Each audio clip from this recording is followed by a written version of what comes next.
आने चाहते हैं, ये चाहते हैं कि इस तरह की एंगेजमेंट हो जिस एंगेजमेंट से इनको सेटिस्फेक्शन मिले।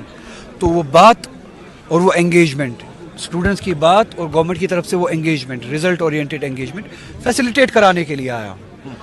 तो इसमें जिस तरह का ट्विस्ट आप देना चाहते हो उस ट्विस्ट देने की जरूरत नहीं है। रिजर्वेशन जो है उसका क्राइटेरिया क्या रहना चाहिए? What is the main? दो तरीके के क्राइटेरियाज है, या आप आबादी के तनासुब के हिसाब से in proportion to the population आप जो है रिजर्वेशन दे, या वो दे, या हम दिल और भी बड़ा करना चाहते हैं, या सुप्रीम कोर्ट की रूलिंग के हिसाब से एक डायरेक्टिव जो है कि कोई भी रिजर्वेशन 50% से ज़्यादा नहीं जानी चाहिए। अगरचे रिजर्व कैटेगरीज की पॉपुलेशन मेरी इतला के हिसाब से, अगर मैं गलत ना हूँ, 30-35% से ज़्यादा नहीं है, फिर भी हम इस हद तक तैयार है कि अगर 50% देना चाहते हैं दे, मगर कम से कम 50% से ज़्यादा रिजर्वेशन को एक्सटेंड ना किया जाए, ओपन मेरिट को उसका हक दिया जाए। तो दोनों में से कोई एक रास्ता जो तरीक़ेकार जो अपनाया जाए और इसको रैशनलाइज किया। जो सरकार ने कमेटी बनाई थी रिजर्वेशन पे बात करने के लिए, उस पर सोचने के लिए, उस कमेटी की तरफ से अभी कोई कंक्रीट फैसला जो है वो नहीं आया है, और वो चीज़ का जिक्र आपने भी अपनी स्पीच में किया। तो क्या आपको लगता है जिस किस्म की सरकार में हम रहते हैं, या जो अभी हमारा स्टेटस है हमारी सरकार का, यूनियन टेरिटरी का दर्जा है, हमारे चीफ मिनिस्टर के पास इतने इख्तियारात हैं कि वो रिजर्वेशन जैसी पॉलिसी पे कुछ कंक्रीट स्टेप ले सकते हैं? ये जो रीऑर्गेनाइजेशन एक्ट है उसमें हमसे ये इख्तियारात छीने गए। 2019 में हमसे ये इख्तियारात छीने गए। इस असेंबली के पास जो इख्तियारात है वो बहुत कम है। इस तरह के सब्जेक्ट जो है, इस तरह के सब्जेक्ट्स पार्लियामेंट में जो है डेलिब्रेट होंगे, या यूनियन कैबिनेट में ये जो है डेलिब्रेट, इस पर डिसीजन लिया जाएगा।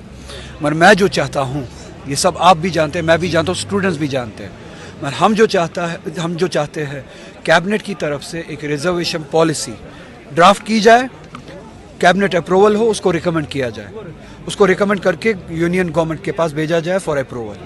अगर वो अप्रूव करते हैं तो ठीक, अगर अप्रूव नहीं करते हैं तो हम स्ट्रगल करें उसके लिए। ये गवर्नमेंट फैसिलिटेट करे, ये गवर्नमेंट इंस्टीट्यूशनल इकदामात ले इस रिजर्वेशन की रैशनलाइजेशन के लिए। अगरचे इस गवर्नमेंट के हाथ में नहीं है ये डिसीजन, मगर रिकमेंडेशन करना इस गवर्नमेंट के हाथ में है।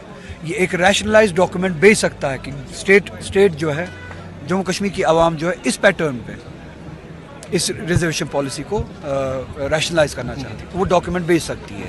आपने कहा कि ये पॉलिटिकल प्रोटेस्ट नहीं है, ये स्टूडेंट्स का प्रोटेस्ट है, और कई सारे पॉलिटिकल पार्टीज के जो लीडर्स हैं इस प्रोटेस्ट में शामिल हुए, जो कि PAGD टूटने के बाद पहली बार देखा गया कि सारी पॉलिटिकल पार्टीज एक तरफ है। पॉलिटिकल पार्टीज के लीडर्स जो हैं वो एक प्लेटफॉर्म पे शामिल हुए। तो क्या ये एक पॉजिटिव साइन इसको हम समझ सकते हैं कि किसी एक टॉपिक के लिए तमाम तर पॉलिटिक्स को एक तरफ छोड़ के जो है सारे लीडर्स एक प्लेटफॉर्म पे आ रहे हैं? पॉलिटिक्स को छोड़ के किसी जेन्युइन कॉज के लिए वहाँ पे हम सब कलेक्टिवली कोशिश करें, ये एक पॉजिटिव साइन है।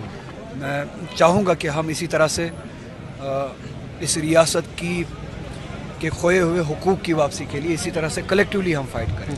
370 को हम बुलाए ना, 2019 को हम बुलाए ना, जो ये हम इस वक्त देख रहे हैं, ये दीज आर द इफ़ेक्ट्स जो 2019 में फैसले लिए गए, उसके नतीजे हैं। आज हमें यहाँ पे इस तरह से मजबूर नहीं होना पड़ता। ये फैसले लेने का इख्तियार हमारे पास खुद था, इस हुकूमत के पास खुद था।